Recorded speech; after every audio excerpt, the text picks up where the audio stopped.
yi'ugo nonno woɓɓe nder fulɓe yiɗiri yarugo ɓiɓɓe maɓɓe jangirle allohal waɗa duuɓi waɗi goɗɗo pullo mo ɗum wi'ata Muhammad Turajo acci kugal mum ngal sigordu malla banki nyiɓani fulɓe jangirle zamanu noddirtende Nomadic Academy to Sabon Gida hukuma pamara Kokona nder diwal Nasarawa to fukaraɓe ko hewti 232 janginte jande Qur'ana Larabci ima boko.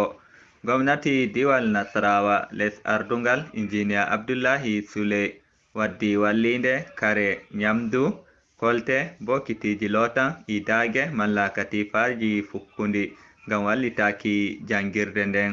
Wakilijo malla lutano gwamna fare wadduki kare ɗen barista Benjamin Okwash wi gwamnati diwal Nasarawa mani tiɗal ngal Muhammad Turajo on waɗi ngam nyiɓango fulɓe jangirde.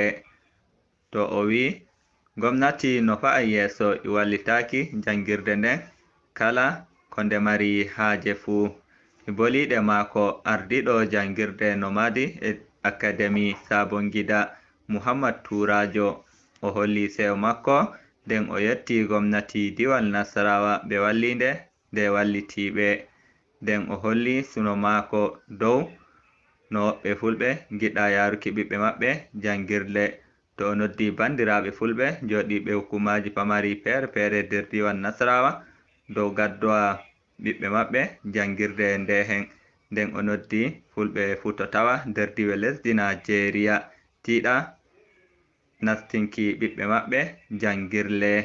To bawɓe haalani bi to a wuwayi julirde a wuwai lumo, to a sorai bala maɗa nastinɗa ɓiɗɗo ma jangirde, to a sorai ɓujuri ngel jaɓowamo jungo police en.